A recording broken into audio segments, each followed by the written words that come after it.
Revelation chapter 8. Revelation chapter 8.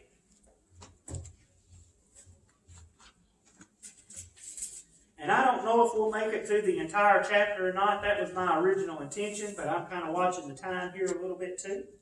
But we're going to open the seventh seal here tonight, is what we're going to do. And I'm just going to read here first, just probably the first 6 verses of Revelation chapter 8.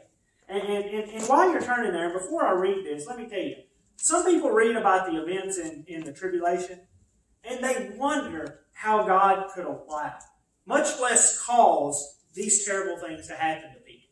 I mean, they do. How can God be a God of love and allow all this to happen? Well, let me tell you, if we're offended by the terrible things that's going to come upon this earth, think about how much our sin offends a holy God.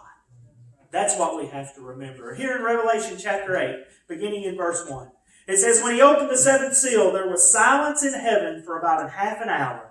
And I saw the 7 angels who stand before God, and to them were given 7 trumpets. Then another angel, having a golden censer, came and stood at the altar. He was given much incense, that he should offer it with the prayers of all the saints upon the golden altar which was before the throne.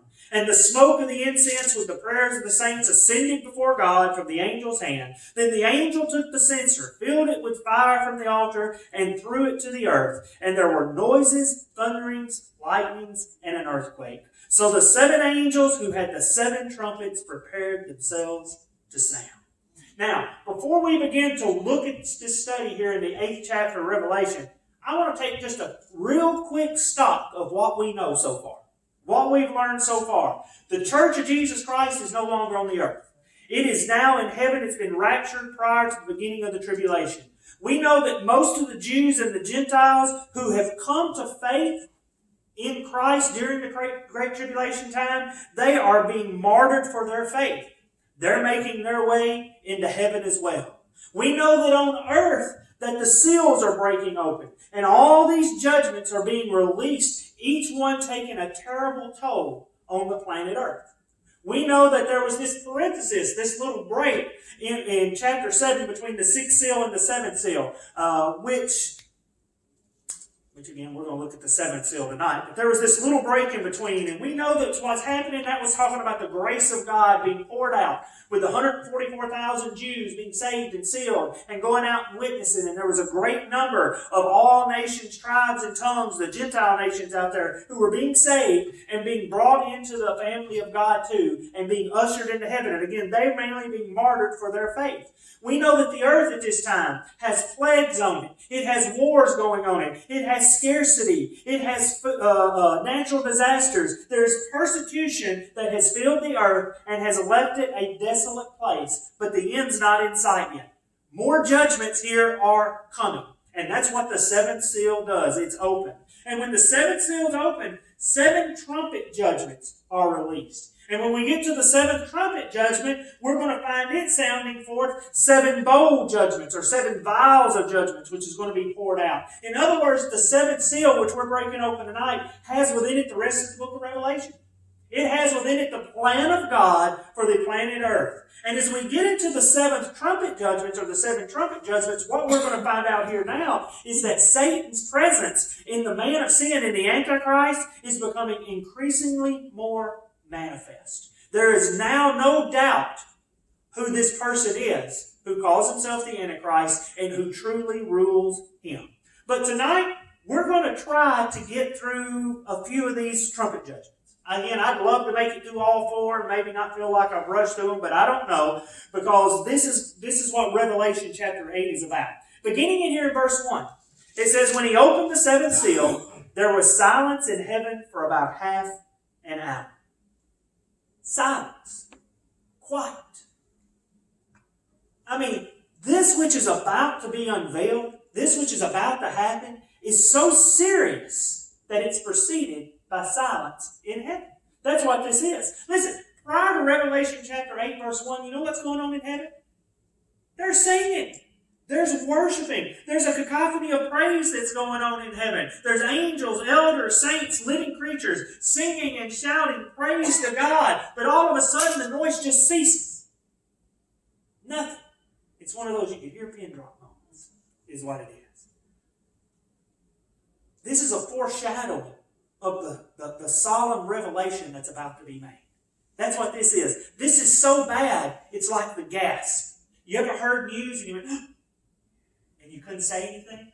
That's what this is here. A silence before the storm, holding the breath, just waiting to see what's going to happen. And a half an hour to us seems like a short time. It really does. You're thinking, just a half an hour? Listen, if you're waiting for a life or death announcement to be made, a half an hour can seem like time has come to stop. To a stopping point is what has happened. Dr. David Jeremiah, he says before the next series of plagues is described, he says there's a dramatic pause. He says the conductor's baton is raised and the orchestra is waiting for his signal to begin the overture. He says, how can our limited minds describe silence in heaven? He says it's kind of like catching your breath before making a dive into a cold swimming pool or preparing to walk on stage before 1,000 people. There's silence. There's something awful coming. And then in verse 2, he goes on and says here, talking about the silent preparation, and I saw the 7 angels who stand before God. To them were given 7 trumpets. So here, 7 angels were given 7 trumpets to announce the coming judgments upon the earth. Now you got to remember what trumpets were used for. Trumpets were actually used in various ways in Scripture, such as calling people to worship. We see that in Numbers 10, 1 Chronicles 16. The trumpets also sounded people to prepare for war. We see that in Numbers 10, Judges 3, Nehemiah 4. Listen, those to whom the trumpet blasts were directed, they needed to know the different sounds of the trumpet and what each of them meant in order to know how to respond. The nation of Israel itself, when they were wandering in the wilderness, you got to remember how they did. They would put the tent, the tabernacle in the middle. There were rows around each side. 3 tribes were represented on all 4 sides. So we had 3 tribes on this side, 3 tribes on this side, 3 tribes on this side, 3 tribes on this side. There were 3 priestly groups. There were the Kohathites. Let's see if I can remember these. They were all part of the Levites. The Kohathites, the Gathites. Oh, good night. I knew that those were. But there were 3 priestly groups. All right, I'll get you to that in there in a little bit. It's just gone right out of there real quick. So what they would do is when they were preparing them to march, first trumpet would sound. The first priestly group would take the Ark of the Covenant. That was the Kohathites, I think, that took the Ark of the Covenant. Then the second trumpet would sound. It was a different sound. Then the next priestly group would take what they were responsible for. The third trumpet would sound. The next priestly group would take what they were supposed to go for. The fourth trumpet would sound. The ones on this side would take off. 3 tribes all together were taken off as one group. Then the next trumpet, and the next trumpet. Y'all know how many trumpets that is? 7. Isn't that just fascinating? Just fascinating that God here used 7 trumpets to prepare the nation of Israel to move. Guess what God's doing in these judgments here? He's sounding 7 trumpets to prepare the nation of Israel to now move back into Israel. Look, there's coming a time. Here it is. By this time that 7th trumpet blows, it's done. Jesus is coming back. He's coming back and he's setting up his millennial reign. He's setting up his earthly kingdom. And the nation of Israel, the ones that have been saved, 1/3 of them is under his protection, under his hand.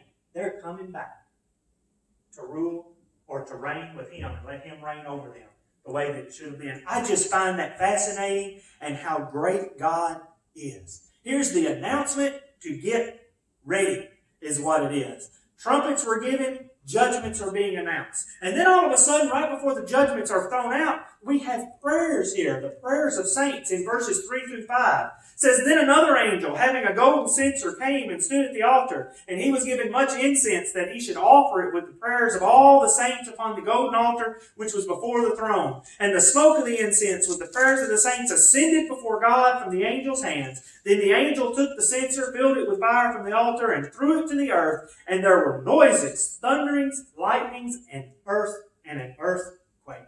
Here's a single angel. This angel is in his priestly mode, and he steps forward with a golden censer in his hand. Now, there are some people out there who have suggested this might be the Lord Jesus Christ himself, since he comes forward to offer the prayers of the saints along with the incense upon the altar before the throne.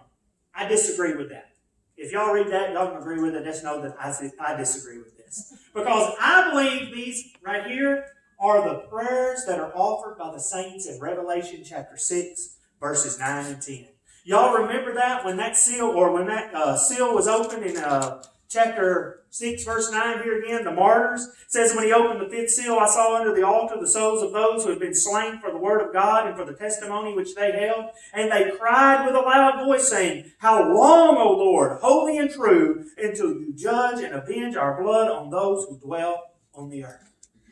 They're offering up prayers to God. How long? Avenge us, O God. And so these prayers here offered by the saints, they were anxious for God to take vengeance upon the earth. Well, guess what's happening? God is taking vengeance upon the earth here. My friend, they are prayers for God to take action upon the unrighteous ones who are upon the earth. The ones here offering them, I think, are the martyrs who were killed for their allegiance to Jesus. And I just say that because to me, it appears here, these offering these prayers, at the very time the trumpets judgments begin. The trumpet judgments.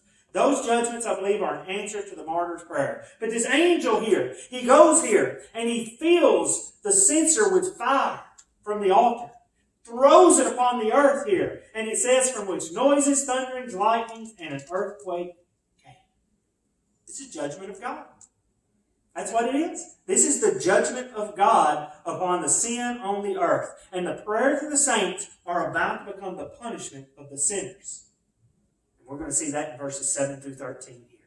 I mean, look at this punishment here. Verse 7 through 13. And I'm going to go ahead and read this. And I think we're going to try our best to get through these four. All right?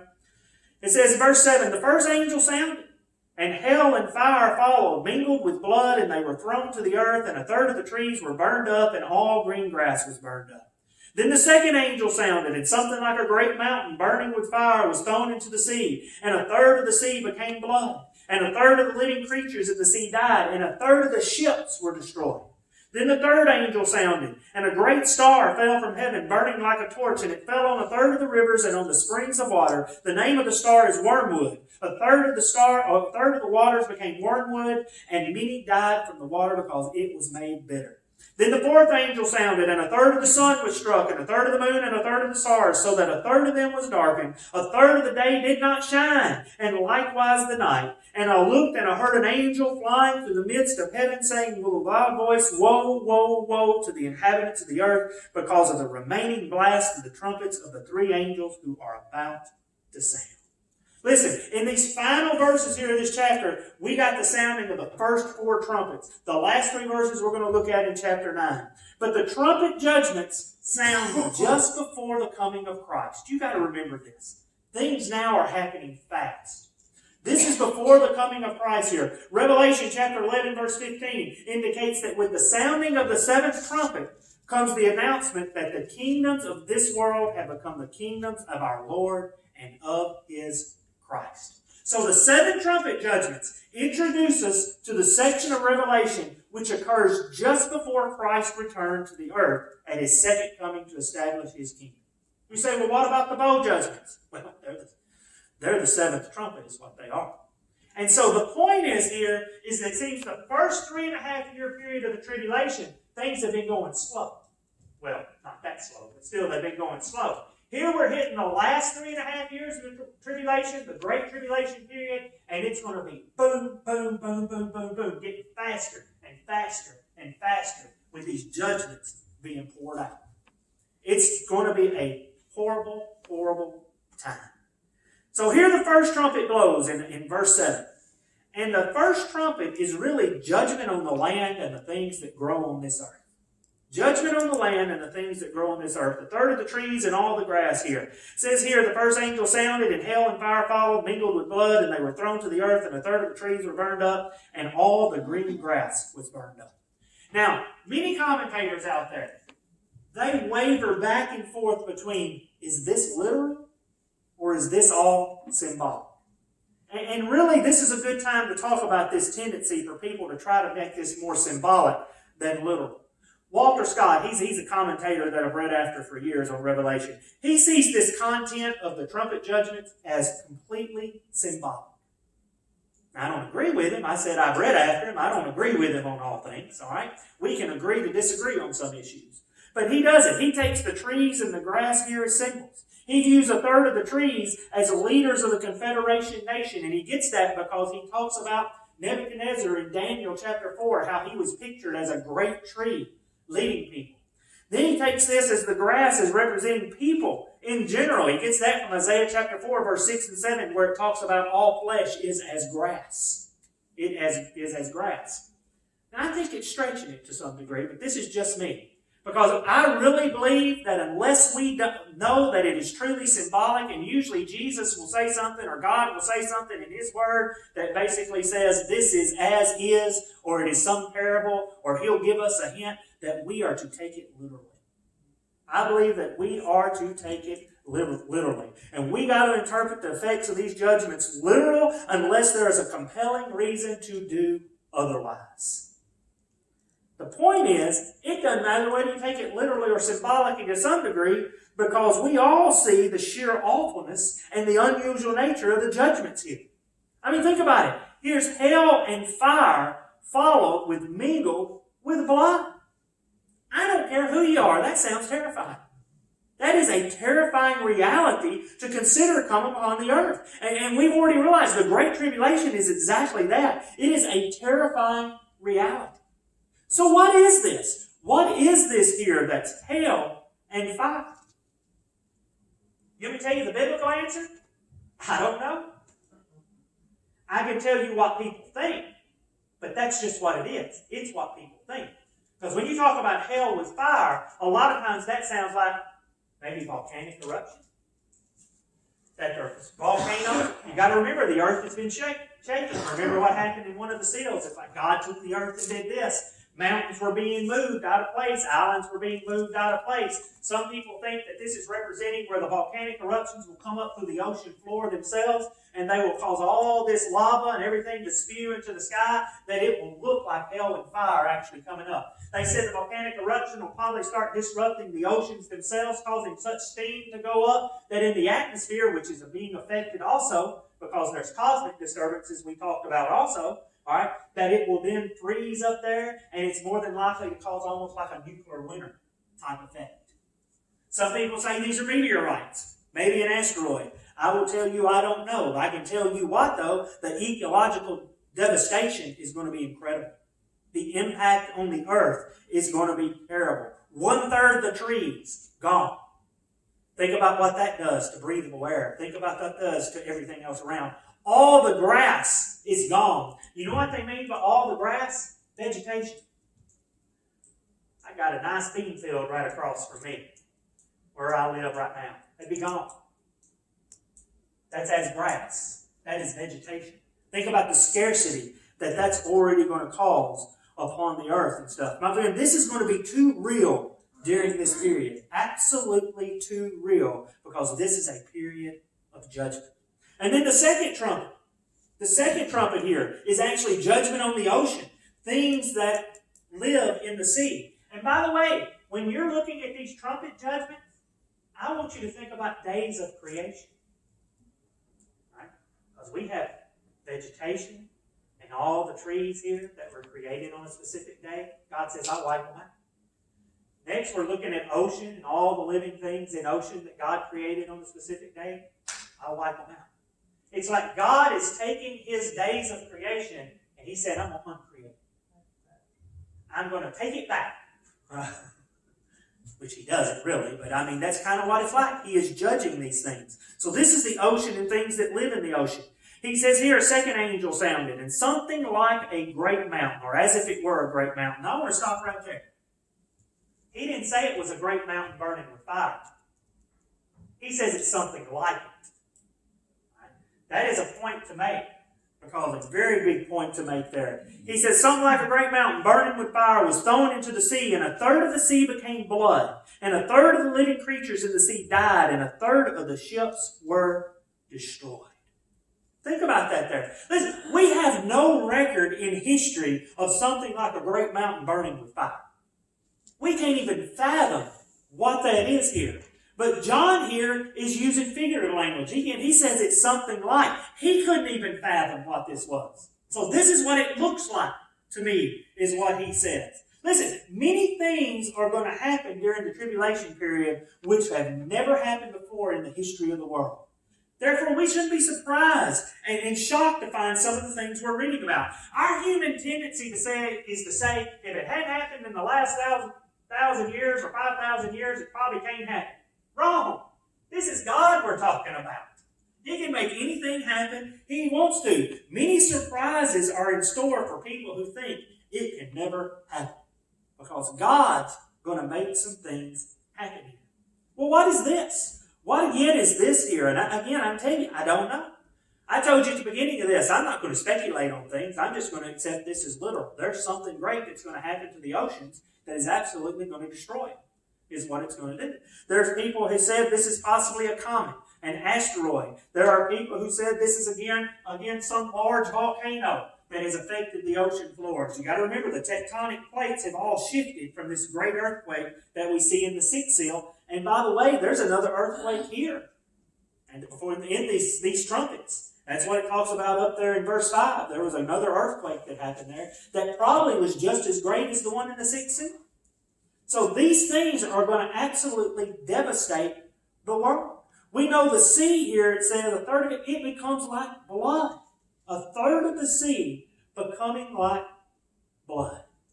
Again, something happens to the ocean. When it happens to the ocean, a third of the fish will die. Now, y'all ever been by a lake where there's dead fish up on there? You know what it smells like? It don't smell very good. All right? Imagine the oceans. A third of all the living creatures in the oceans are floating to the top. Floating to the top. The microorganisms, the bacteria, the rotting that's going to take place at that time. There's a lot of people that says this third, or the third of the sea becoming like blood. A lot of people say that's probably going to be something like that red tide that happens. I don't know. I'll take it literal. God's turned water into blood before, hasn't He? So I think God possibly will turn the ocean, a third of the ocean, into blood again. And the life in the ocean at that point cannot live. But think about the devastation. Listen, 3/4 of the Earth's surface is comprised of ocean. 3/4. And a third of that then is unlivable. Absolutely unlivable. Think of the pollution again, the death of fish, the sea creatures, the loss of further food for the human race. The health of the ocean has a dramatic trickle-down impact on the health of our entire planet. This is judgment. But not only that, a third of the ships were destroyed. And I read that and I think, why did He put that in there? Yeah. Right? Why did He talk about the ships and stuff? Because this is judgment upon mankind and their ability to do things also. I hadn't looked up the numbers lately. But one time I was doing a study on this, and there were around 30 to 35,000 ocean-going merchant ships that were registered. All right? So think about that. The shock waves that's going to hit the shipping industry when all of a sudden 10,000 or more valuable ships that do shipping all across the world, they're gone. They're gone. See, in this judgment, you've got to remember, it's on mankind. The Antichrist thinks that he has everything under his control. I control the world. I've got it. I'm making sure people are getting things that they need. And God says, I'll show you who controls the world. I'll take your shipping lanes right out. Absolutely get rid of them. Now, how did He destroy a third of the ships? A great mountain just fell into the water. Something like a great mountain burning with fire. Can you imagine the tidal waves that are going to happen? Can you imagine the flooding, the tsunamis that are going to happen along the coastline? It's just going to take them out. Take out a third of the ships and stuff. Now, those ships, when they're destroyed, what were they carrying? Gas, oil, fuel, chemical stuff. Think of the pollution that's going to happen. I'm getting into my Greenpeace moment here, so I'll get away from that. But that's the second trumpet blowing. The oceans are going to be devastated. And then the third trumpet blows here. It says, then the third angel sounded, and a great star fell from heaven, burning like a torch. And it fell on a third of the rivers and on the springs of water. And the names of the stars wormwood, and a third of the waters became wormwood, and the men died from the water because it was made bitter. So here we have the ocean water affected. Now God says, I'm going to affect your freshwater supply also. Freshwater supply. And the net effect of this judgment is that the fresh water is made bitter. It is made undrinkable and unusable. Many people are going to die. And they're going to die because of a lack of fresh water. How long can a human go without food? It's going to surprise you. 40 days. 40 days. I think we've already done that. We're still talking about food right now, aren't we? 40 days without food. How long can you go without water? 4 days. 4 days. So think about this. Many people are going to die because their water supply has become poison. Well, why is it called this wormwood? Well, wormwood's actually mentioned in the Bible. Wormwood grew in Bible lands. It had an extremely strong and bitter taste. The book of Jeremiah is filled with reference after reference to wormwood, illustrating a bitter time of suffering for the residents of Jerusalem during the Babylon siege. It's all this bitterness. And John clearly says here this is going to be caused by something that fell. A star. He called it. Star. What's it? Well, we know again a big star can't fall. We talked about that last time, or talked about that with the Great Seals. This is probably, again, some type of asteroid, some type of meteor that actually totally, as it breaks up into the atmosphere, it goes all the world around there, and it falls and poisons the water. Some type of poison in the water. History actually records a great volcanic eruption, March 21st, 1823, on the Aleutian Islands, that caused all the water on the Aleutian Islands to become bitter and unfit for use. Listen, it can happen. Absolutely can happen. Something similar is going to happen here, but whatever it is that happens here is sufficient. It says in verse 11 that's going to cause many men to die from the water. They're going to die here, is what it is. 1/3 of primary rivers, drinking sources, 1/3 of all rivers and springs are become so bitterly polluted, their water is going to result in death. Now, ain't that hard to imagine? Hard to imagine the chaos that's going to happen when 1/3 of the world population has no water to drink. None. 1/3 of the water not to use in any way at all. So look at his devastation. Trees, gone. 1/3 of them. Grass, gone. Vegetation, gone. Oceans that you're going to get your seafood from. People who say, well, I can live by going fishing. Gone. Rivers that typically get your drinking water from. Rivers that also have freshwater fish. Gone. See what's happening to the people who are left? The devastation. And then if that's not bad enough, the fourth judgment comes. Verse 12 here. It says, then the fourth angel sounded, and 1/3 of the sun was struck, and 1/3 of the moon, and 1/3 of the stars, so that 1/3 of them were darkened, and 1/3 of the day did not shine, and likewise the night. So the fourth trumpet here is going to affect the sun, the moon, the stars. It's actually affecting the uniformity of day and night. How many hours in a day? 24. How many hours in a day here? 1/3 of it's going to be gone, so what, we're going to be left with 16? About 16 hours in a day. So it's going to be darkened. And not only is it going to be shortened that way with the uniformity, the intensity of the sun is going to be less. The intensity of the moon and the stars that are there, they're going to be less. Going to be less. Now what could cause that? Some people say it's the volcanic ash that's possibly going to come up. Listen, I believe it's God. When He said, let there be light, there was light. It's Him saying, let me show you who's in control of the light. I'm going to hit the dimmer switch just a little bit. I'm going to click a few of these lights off. 1/3 of them is what it is. Imagine the impact that's going to have on people. Even the orbits are going to be changed of moon and stars. Listen, Jesus Himself predicted there was going to be signs in the sun, the moon, and the stars. Over in Luke chapter 21, verse 25. Jesus said there will be signs in the sun, and the moon, and the stars, and on the earth distress of nations with perplexity, the seas and the waves roaring.